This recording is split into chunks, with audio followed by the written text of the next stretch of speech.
to have a new topic, which will be, it's not talking about reincarnation or the regeneration, but I guess a precursor to that. I hope to have a larger, more in-depth conversation about reincarnation. It seems to be another large topic of debate between camps and other believers. I just want to delve a little deeper into that, but for tonight, I'm just going to deal with something that I heard from Brother Naquam, Watchman for Israel. Again, when I bring these things out, it's not bashing the camps. Okay, I respect these brothers. I've listened to them. I've learned some things from them. But when let's look at other stuff, it just doesn't seem to make sense. You just want to delve into the scriptures and look at it and try to get a better understanding. Just when things just don't make any sense. You know, I've listened to their videos, listened to their rationale. It's like it's not clicking. It's not clicking. Okay, so we just want to try to go in, delve a little deeper, and try to get an understanding of some of these things. And so what they were talking about is Solomon being, I guess, the former spirit of who Yahawashi came to be. So Solomon, I guess, reincarnated or was regenerated and brought back in the form of Yahawashi. And we understand that Solomon sinned before the Most High when he, increased strange women into his harem, and which provoked him to start to sacrifice into false gods, and it provoked the Most High into anger. And the kingdom was rent from Solomon. And when he when he died and was gathered to his fathers, they're saying that Solomon, the spirit of Solomon, came back as Yahawashi, and because Solomon sinned, Yahawashi, I guess, had to, pay for the sins in his former life, and that Yahawashi is not good because he sinned in his former life as Solomon. Okay, so the camps believe in reincarnation. They believe in the regeneration. I believe in regeneration, but just not in the same way that they speak on regeneration. So we're just kind of going to talk about that, okay? I don't profess myself to know everything. I'm trying to learn and grow every single day. Okay, there was a time when I first came into the truth, I believed certain things. And now, being almost 3 years since coming into the truth, I no longer believe that.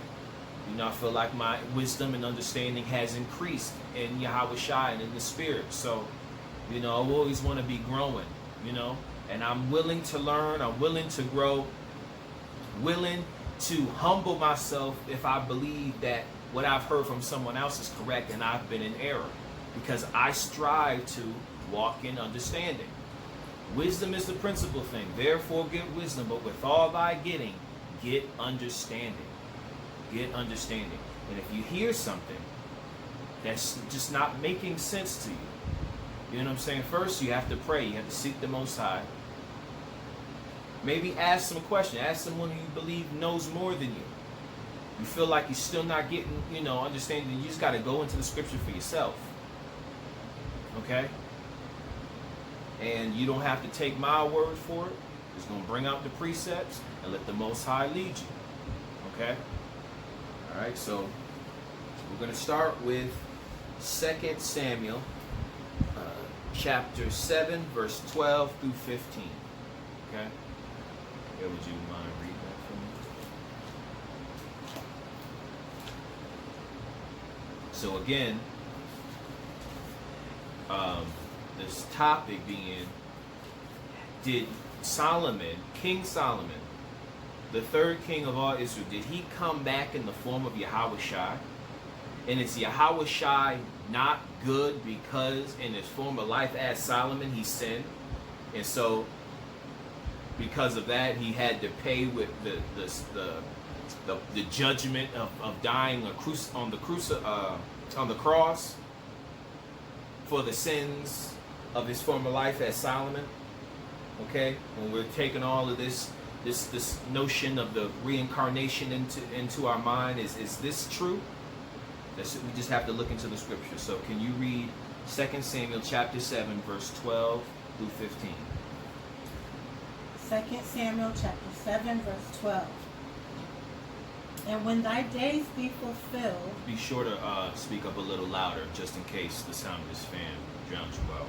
And when thy days be fulfilled, and thou shalt sleep with thy fathers, I will set up thy seed after thee, which shall proceed out of thy bowels. Salakia. So, this is the Most High speaking to Solomon, okay, and saying when your days be fulfilled, so when you end up dying, okay, that I will set up thy seed after thee. I'm sorry, this might be speaking to David. Bear with me 1 second.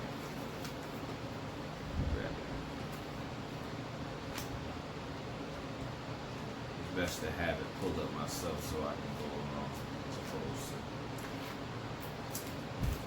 I just want to be sure. That's what I'm saying.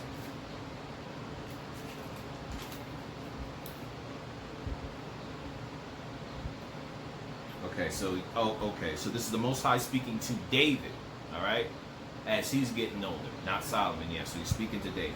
Go on, read from the top, please. Okay, verse 12. And when thy days be fulfilled, and thou shalt sleep with thy fathers, I will set up thy seed after thee, which will proceed out of thy bowels, and I will establish his kingdom. Verse 13. He shall build an house for my name, and I will establish the throne of his kingdom forever. Salakia. So this is as David has contemplated all of the blessing that the Most High has bestowed on him, and he had an epiphany. David had an epiphany and said, look, I'm dwelling in this grand palace, and the Most High is in this shabby little tent. That ain't right. You know what? I'm going to build the Most High a glorious house, a glorious temple of worship. And the Most High speaks to him and says to David that he's pleased with his response, but the responsibility of building the temple is not for you. I'm going to give that to your son. Okay? And not only that, but I'm going to bless your seed. And that your posterity or your offspring, your descendant shall sit upon your throne in your stead, and to his kingdom it shall last forever. There shall be no end to his kingdom because of your righteousness. Keep going. Verse 14. I will be his father, and he shall be my son. If he commit iniquity, I will chasten him with the rod of men, and with the stripes of the children of men. 15. But my mercy shall not depart away from him, as I took it from Saul, whom I put away before thee. Okay, so the Most High is saying to David that through your seed line, through your descendants shall be the everlasting kingdom. Okay, saying that your son will build the temple, right? He said, he shall build a house for my name, and I will establish a throne of his kingdom forever. So we understand that David's literal son, blood son Solomon, built the temple, right? And he had a great kingdom. But he died. Okay? But he's also speaking on a spiritual level, talking about Yahawashi. And so this is kind of the scripture that they use to form the basis that Solomon came back as Yahawashi. Okay? So in the latter part it says, if he commit iniquity, I will chasten him with the rod of men, in the stripes of the children of men. But my mercy shall, But my mercy shall not depart away from him, as I took it from Saul, whom I put away before thee. Okay, so he's saying that his son will, if he commit iniquity, that he will be chastened with the rod of men and with the stripes of men. Okay, and we're going to define that a little bit. So you look up the word rod. It's the Hebrew word shabet, which is branch, stick, correction, scepter, staff. So the rod of men, or the correction of men.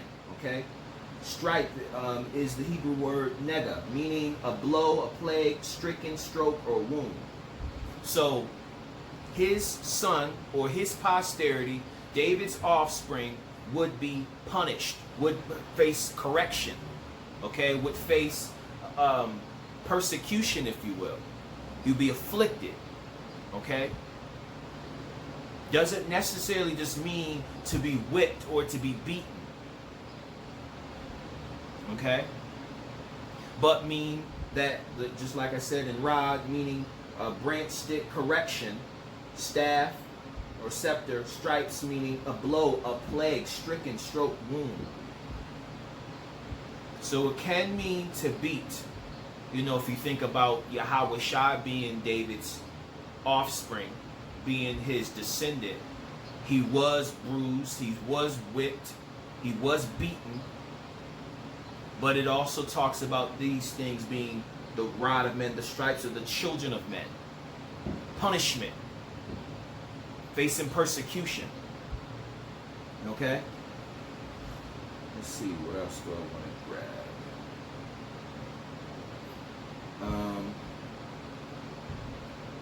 So, we think about what they're saying, and that Solomon came back as Yahawashi because Solomon was the son of David, and Solomon, as well as Yahawashi, were in his bloodline, in his seed line. We also have to look at the other examples, okay? Because there were other men within that seed line who seemed to fulfill this covenant promise that was made here in 2 Samuel, okay? So we're going to go to 2 Chronicles chapter 17, verse 3. All right? Because David had other men who were born of his seed line who were kings, okay, and who were righteous, okay, and we have to look at that too. Because are we saying that all of these men that I'm about to mention came back as Yahawashi as well? Because they occupied the same promise that Solomon fulfilled. So if you're saying that Solomon came back as Yahawashi, then we can easily say these other men came back as Yahawashi. And so how did all of these men come back as Yahawashi? Okay? Yeah, 2 Chronicles chapter 17, verse 3. I'll read that myself.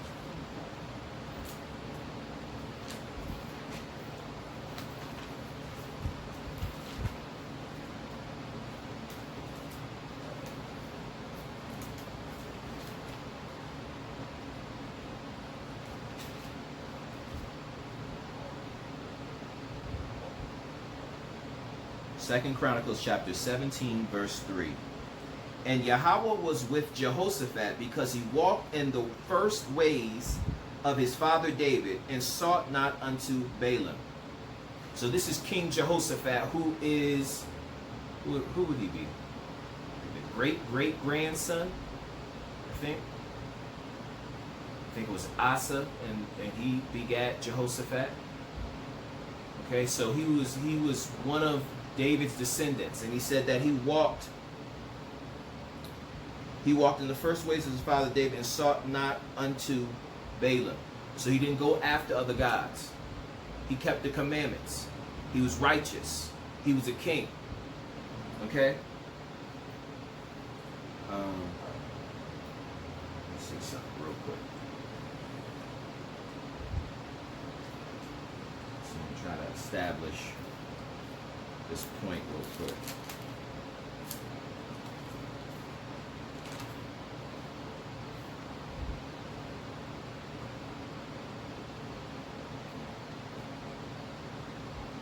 bring out another precept illustrating Jehoshaphat's righteousness.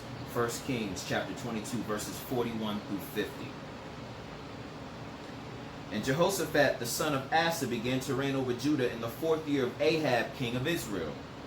Jehoshaphat was 35 years old when he began to reign, and he reigned 25 years in Jerusalem. And his mother's name was Azabah, the daughter of Shilhi. And he walked in all the ways of Asa his father. He turned not aside from it, doing that which was right in the eyes of Yahweh. Nevertheless, the high places were not taken away, for the people offered and burnt incense yet in the high places. And Jehoshaphat made peace with the king of Israel. Now the rest of the acts of Jehoshaphat and his might that he showed and how he warred, are they not written in the books of the chronicles of the kings of Judah? And the remnant of the Sodomites, which remained in the days of his father Asa, he took out of the land.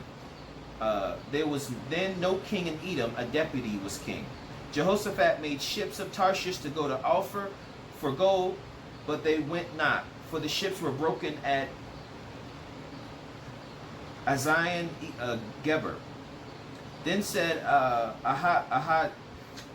Ahaziah, the son of Ahab, unto Jehoshaphat, let my servant go with thy servant in the ship. But Jehoshaphat would not. And Jehoshaphat slept with his fathers, and was buried with his fathers in the city of David his father. And Jehoram, I can't speak today. Jehoram, his son, reigned in his stead. Okay? So we see that Jehoshaphat was a righteous king, all right, fulfilling the same things that are spoken here in 2 Samuel chapter 7, verse 12. Okay, that he would, keep the commandments. Let's go to 2 Chronicles chapter 32.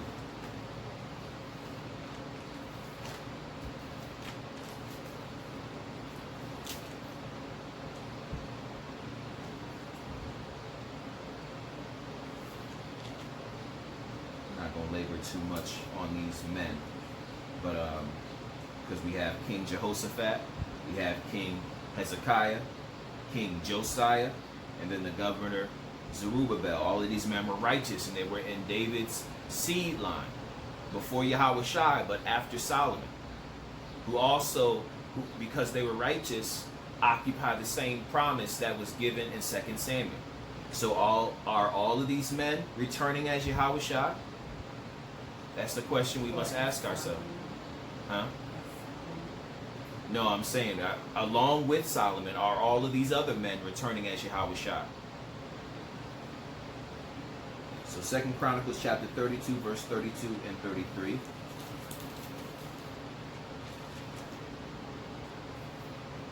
Now the rest of the acts of Hezekiah and his goodness, behold, they are written in the vision of Isaiah the prophet, the son of Amos, in the book of the kings of Judah and Israel.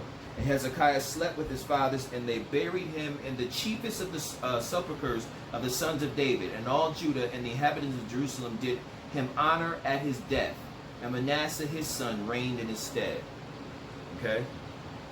So Hezekiah was righteous as well. We're going to go to 2 Kings chapter 22 and 2. Just going to bring these scriptures out real quick. 2 Kings 22 and 2.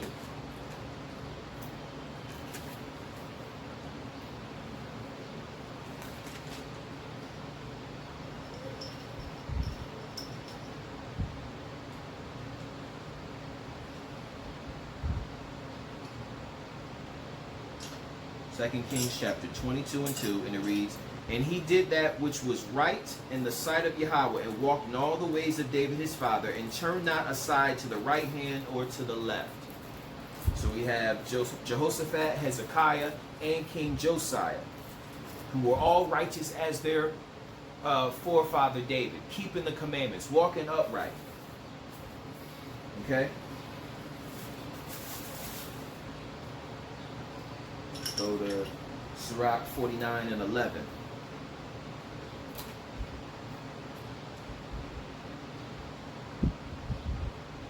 Sirach 49 and 11. Verse 11 and 12.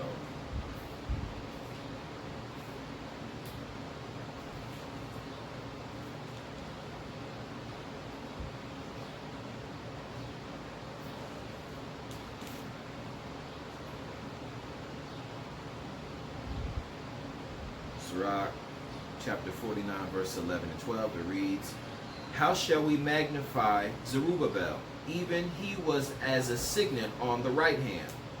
So was Jesus the son of Josedek, who in their time builded the house and set up with Jesus is Joshua, the son of Josedek, who in their time builded the house and set up a holy temple to Yahweh, which was prepared for everlasting glory. Okay, so Zerubbabel, when he began to build, he built the foundation of the second temple. Okay, but he's saying here, when they began to build, it was prepared for everlasting glory. Now that second temple, once it was built, eventually was destroyed again at the time of the besiegement in 70 AD. That second temple was destroyed. But when they're starting to build it, the prophet here is saying that it was prepared for everlasting glory. So are we to say that Zerubbabel is coming back as Yahawashi as well? It's not that these men are being reincarnated as Yahawashi, but that to fulfill the promise in 2 Samuel, the self-same spirit of these righteous men will carry on into the time of Yahawashi. Okay? Because it says, I want to say, is it in Daniel? It might be in Isaiah, that he said that the spirit of wisdom, these spirits are on me. Okay? It's the self-same righteous spirit of these men. When it goes on to describe, Jehoshaphat, Hezekiah, Josiah, and all of them, is saying that they did just as their father David, turned not to the left hand nor to the right. They kept the commandments, meaning they had the spirit of David. It wasn't David reincarnated as them. They just had the self-same spirit as their father, great-grandfather David, to keep the commandments, as Yahawashi did. Had the self-same spirit of righteousness to keep the commandments. If you want to be technical, Yahawashi had the spirit of all the great patriarchs who were obedient to the Most High. He's not reincarnated as all of them simultaneously. He just bears the self-same spirit of righteousness. He is the Word. So he is obedient to the voice of the Father. So he would exemplify and magnify himself in righteousness, because he's doing the same things that the great, obedient, righteous patriarchs did. Okay? I just wanted to bring that out to just kind of just give a little understanding to that. Okay? Alright, so let us go to 2 Chronicles chapter 1, verse 9. 2 Chronicles chapter 1, verse 9. Can you read that for me, Gail?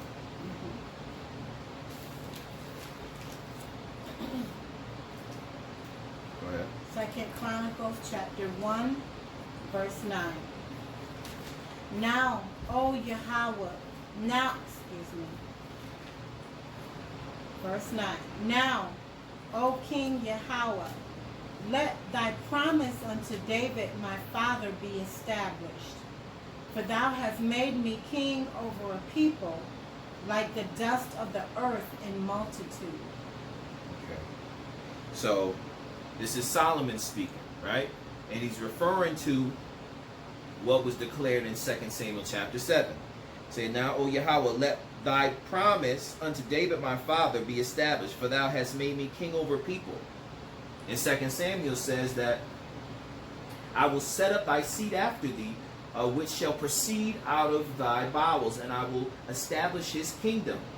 He shall build a house for my name, and I will establish the throne of thy kingdom forever. So that's the fulfillment. When you're seeing Solomon, you're seeing Jehoshaphat, you're seeing Hezekiah, you're seeing Governor Zerubbabel, and then eventually Yahawashi. You're seeing all these men in the stead of David as righteous men to help establish his seed forever. Now Yahawashi, being the chief offspring of David, will cement that everlasting kingdom. But these men lived out righteousness and extended the legacy of David's righteousness in their stead. They made mistakes. Aside from Yahawashi, these men made mistakes at some point. But they were righteous. Overall, they were viewed as righteous according to the scriptures. King Asa, he was righteous as well. His son Jehoshaphat, King Hezekiah, and Governor Zerubbabel, along with Solomon. But Solomon sinned. Solomon sinned a great sin, which puts him, kind of lower than those other guys.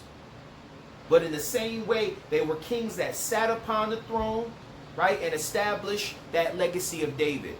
Solomon is special in the regard that he was the immediate, son of his own bowels. He begat him, and he built that house. But that house was destroyed, and Zerubbabel began the foundation along with Joshua the high priest. But we read right there in Sirach where it says that was prepared for an everlasting temple. What are they talking about? They're talking about in the son of David that would come and be the temple. Not built with hands. Yeah, not built with hands. Thank you.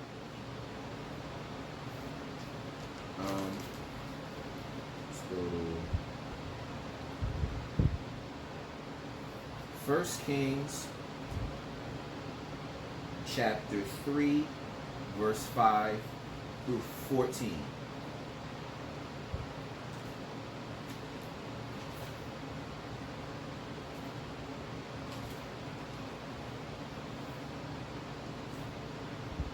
All right, so 1 Kings chapter 3, verses 5 through 14. Can you read that, please? 1 Kings chapter 3, starting at verse 5. In Gibeon, Yahweh appeared to Solomon in a dream by night. And Yahweh said, ask what I shall give thee.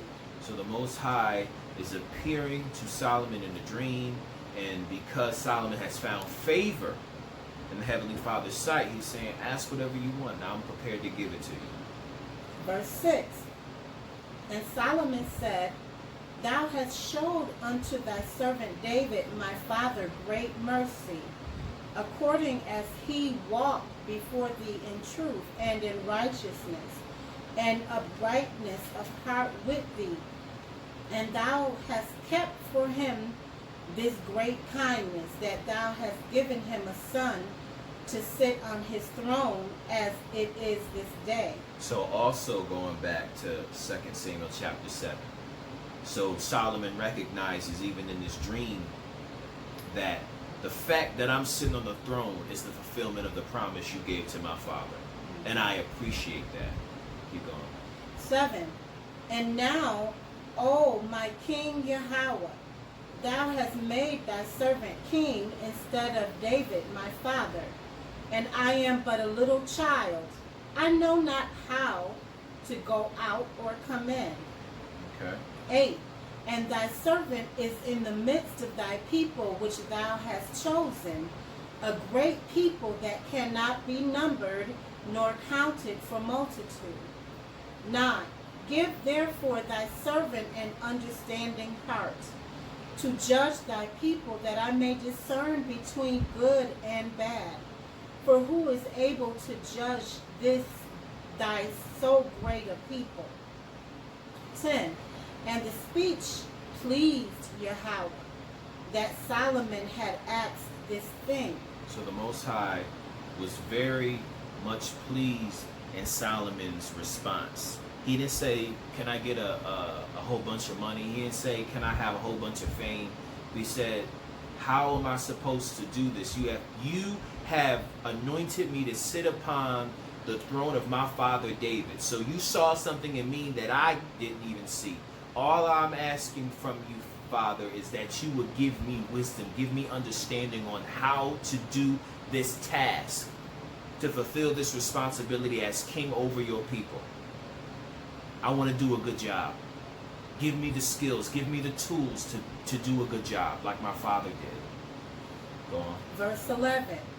And Yahweh said unto him, because thou hast asked this thing, and has not asked for thyself long life, neither hast asked riches for thyself, nor hast asked the life of thine enemies, but have asked for thyself understanding to discern judgment. Behold, I have done according to thy word. Lo, I have given thee a wise and an understanding heart, so that there was none like thee before thee, neither after thee shall any arise like unto thee. 13. And I have also given thee that which thou hast not asked, both riches and honor, so that there shall not be any among the kings like unto thee all thy days. Verse 14. And if thou wilt walk in my ways to keep my statutes and my commandments, as thy father David did walk, then I will lengthen thy days. Okay, so he said he will lengthen his days if you walk upright and keep his commandments. Okay, he will. And Solomon reigned for 40 years, but he could have had more years to reign if he didn't go off and have all these strange women. Okay, so all these things just kind of speak to the promise that was made in 2 Samuel, that the Most High was going to do this for his son, for his posterity, for his seed line. Okay, let's move on to the 9th chapter. Same. 1 Kings chapter 9, verse 2 through 7. So that was the Most High appearing to Solomon the first time. Okay? When he is, first anointed as king. He even said, I'm a young man. I'm young. I'm little. Okay? So he was still very young. He was a little naive. Still maybe a little nervous. That was the first time the Most High appeared unto Solomon in a vision. Now this here in the 9th chapter is the second time that the Most High appears unto Solomon. Verse 2 through 7. 9, 2 through 7. Chapter 9 of 1 Kings 2 through 7. Of the nations concerning which Yahweh said unto the children of Israel. Where are you reading that? First Oh, Kings? I'm sorry. That's 11. I'm sorry. I'm sorry. Verse 2. That Yahweh appeared to Solomon the second time, as he had appeared unto him at Gihon. Verse 3. And Yahweh said unto him, I have heard thy prayer and thy supplication that thou hast made before me. I have hallowed this house which thou hast built, to put my name there forever. And mine eyes and mine heart shall be there perpetually. Salakia. So this is after the great building of the temple. Solomon just completed it, had a great feast, dedicating this temple. He sacrificed animals upon the altar. He praised the Most High, had a great feast with all the people, and the Most High is visiting him in the night after this great ceremony. Okay? And he's saying, you built this temple, and in this temple will my name rest. Okay? Now we understand the temple was destroyed. So how would his name rest if this temple was destroyed?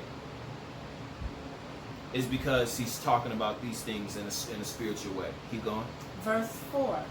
And if thou wilt walk before me as David thy father walked, in integrity of heart and in uprightness, to do according to all that I have commanded thee, and will keep my statutes and my judgments, then I will establish the throne of thy kingdom upon Israel forever, as I promised to David thy father, saying. Salaki.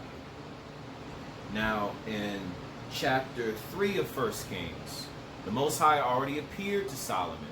Solomon thanked him for him being able to be king, and the Most High made, not necessarily an agreement, but placed before him kind of the, what's the word I'm looking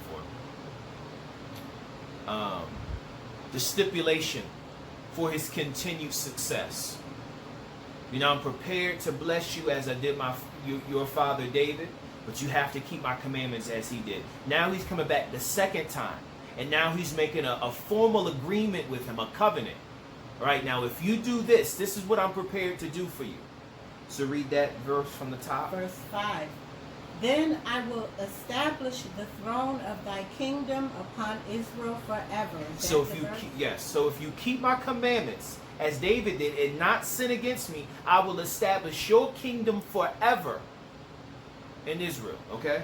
As I promised to David thy father, saying, there shall not fail thee a man upon the throne of Israel. Okay. Verse 6.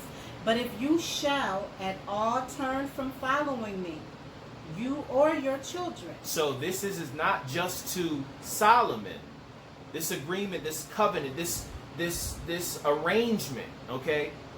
This agreement is not just with Solomon, but with his posterity.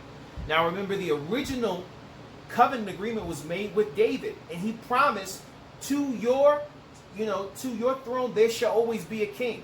But then after the times of David, he's making another agreement with Solomon. Okay? Now he's not going to upend what he already said to David, but there's some stipulations. There may come a drought, spiritual drought. And he's saying, if you turn from me, I'm going to remove your seed from off the throne. But even in doing so, it will not break or disannul the covenant agreement I made with your father. Because the fact that you're on the throne is part of the fulfilling of that promise. But I'm making I'm making another agreement along with that first agreement with you, Solomon. I already made an agreement with your father. Now I'm making an agreement with you. Read on. Verse 6. But if you shall at all turn from following me, you or your children, and will not keep my commandments and my statutes, which I have set before you, but go and serve other gods and worship them, then will I cut off Israel out of the land which I have given them, and this house which I have hallowed for my name will I cast it out of my sight, and Israel shall be a proverb and a byword among all people. And we are the living proof of this covenant, this promise that the Most High made with Solomon that second time he visited him in his dream. Okay?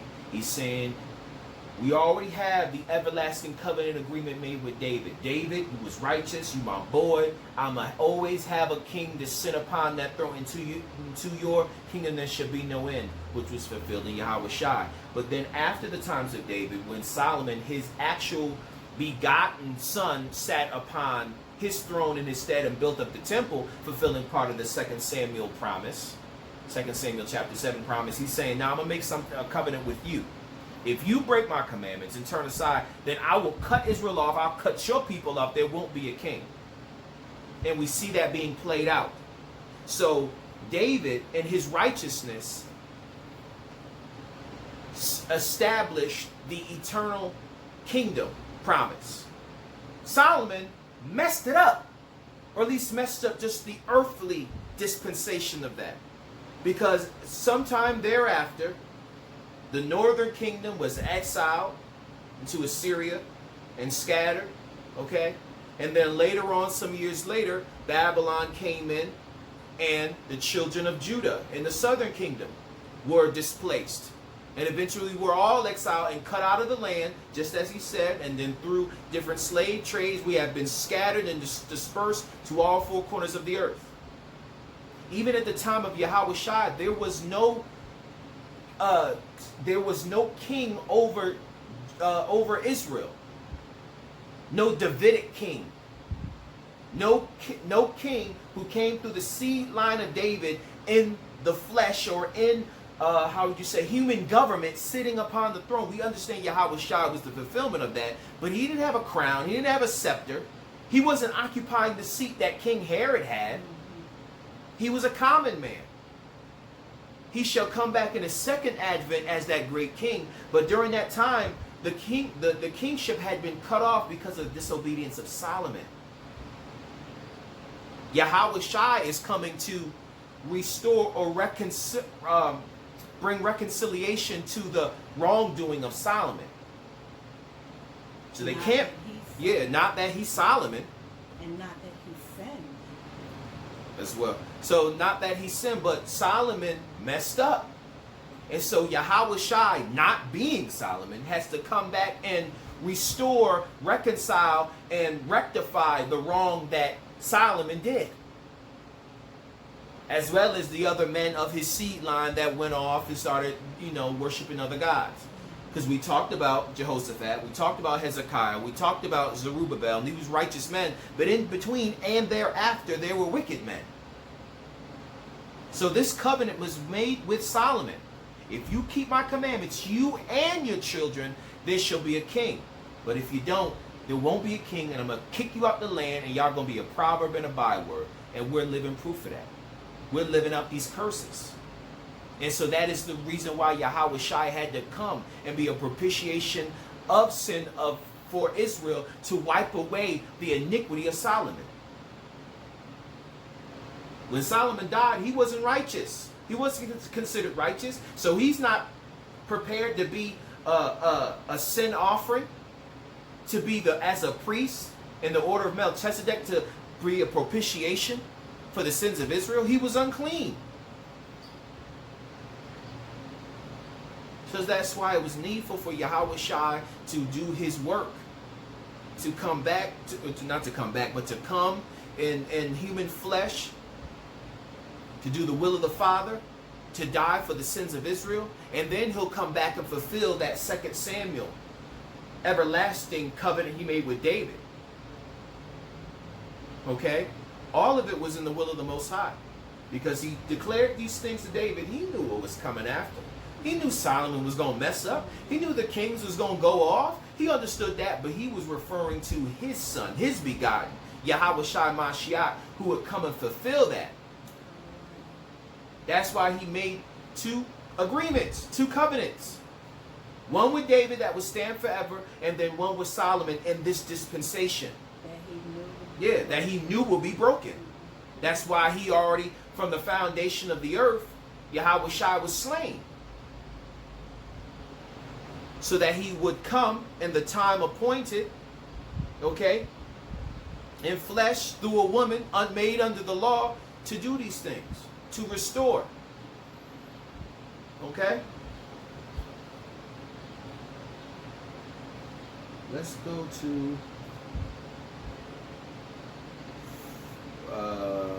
chapter 11 of 1 Kings as well.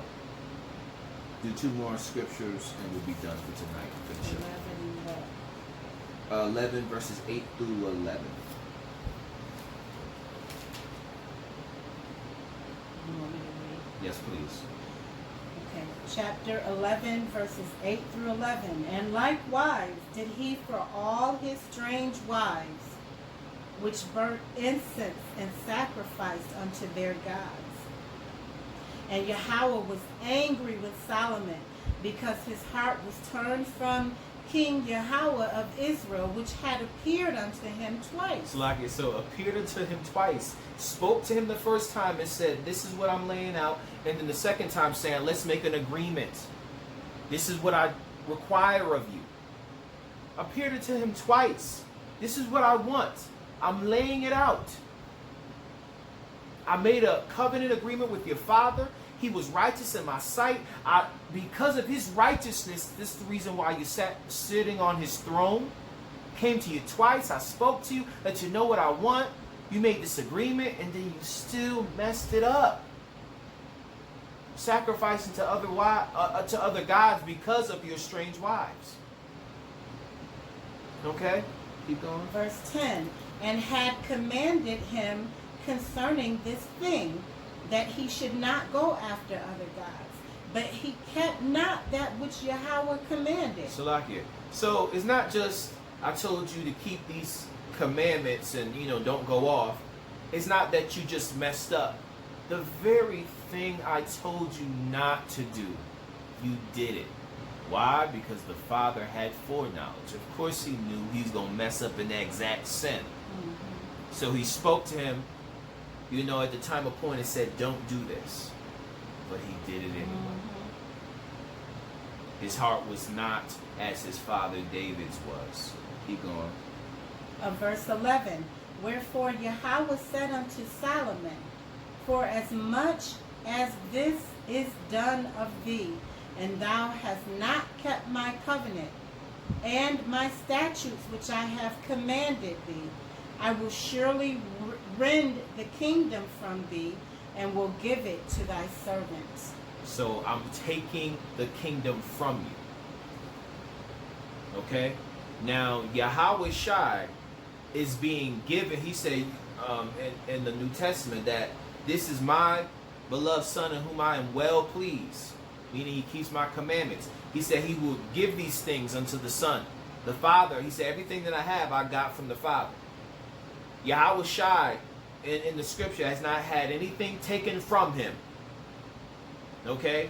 Because he keeps the commandments of the Father, he's received majesty, excellency, okay, kingship, all of these different things. All these things are promised to him because he kept the commandment. Solomon is not Yahawashi because he disobeyed, okay, and had this thing rent from him. Now, ultimately, because of the covenant that was made with David, Yahawashi will fulfill that in being the everlasting king. But in the dispensation of men, throughout that time, Solomon messed up. He messed up. You broke my covenant. I made an agreement. We shook hands in the spirit, and you messed it up. Okay? Last scripture for tonight. Move down to verses 38 and 39 of chapter 11 of 1 Kings. 38 yes. And 39. All right. Before you get into it, I'll just give a little backdrop. So, right there you read how the Most High appeared unto Solomon and said, you broke my commandments. For that, I'm going to rent the kingdom from you and give it to my servant, or give it to thy servant. Mm-hmm. Okay? Now, there was Jeroboam, okay, son of Nebat, right? Who, one day he's walking down the road, and the prophet Abijah, I believe it is, came and took his new garment and ripped it up into 12 pieces and said, you take 10. Okay? This is of the Most High. This is what he's prepared to give you. Now go on and read verses 38 and 39. And it shall be... Salaki, I'm sorry. One more point. So, David had his covenant with the Most High. Solomon was visited twice and had a covenant made with him. Okay? And saying, if you keep my commandments, this is what I'm prepared to do for you, and that you and your children will be blessed, and your posterity will always sit upon the throne. This is what I'm prepared to do to you. But here in verse 38 and 39, the Most High is making another covenant. Go ahead and read. Verse 38, and it shall be, if thou wilt hearken unto all that I command thee, and will walk in my ways, and do that is right in my sight, to keep my statutes and my commandments, as David my servant did. Salakia. So this is the prophet Abijah speaking to Jeroboam, not to Solomon, and not to a son of Solomon or son of David. The Most High is saying, if you keep my commandments, this is what I'm prepared to do to you who is not of the line of David. I will put you on a throne, and this is what I'm prepared to do for you if you keep the commandments. Go on. That I will be with thee, and build thee a sure house as I built for David. So I'm prepared to do the same thing I did for my servant David if you keep my commandment. Solomon messed up, so I'm taking it from him. But I'm prepared to do something just as great with you as I did with David. Go on. And will give Israel unto thee. Verse 39. And I will for this afflict the seed of David, but not forever. So not forever. So because of Solomon's sinfulness, the seed line of David was afflicted, but not forever. So it was Solomon's sinfulness which led to this covenant being made with Jeroboam. He said, I'll put you on the same plane as David if you keep my commandments. This is how fed up I am with Solomon. I'm prepared to put you on the same plane as my servant David if you keep my commandments. You will be a sure house as my servant David. Israel will be yours. But we understand Jeroboam went off and that never materialized. But this was the covenant agreement he was prepared to make with Jeroboam. I will put you on the same level as David. He said, I will afflict the line of David, but not forever. So through the dispensation of men, with the covenant that was made with Solomon, he was cut off. Yeah, his kings, reigned. We had righteous kings, but we also had wicked kings. And eventually, they were cut off. There were no more kings in Israel. And even to this day, we don't have any kings of Israel. No kings of Judah. No kings of David reigning anywhere. There may be some offspring of David somewhere. There has to be, because he had many sons and they had many sons. So I'm sure there's somewhere. But they don't have no place of dominion and power. And we are a proverb and a byword, just like was spoken in 1 Kings. Was it 1 Kings that you read? Yeah, 1 Kings, chapter 3. No, chapter 9. Okay? So, the whole argument is, from what the camps believe, that Solomon was regenerated or reincarnated as Yahawashi. Okay?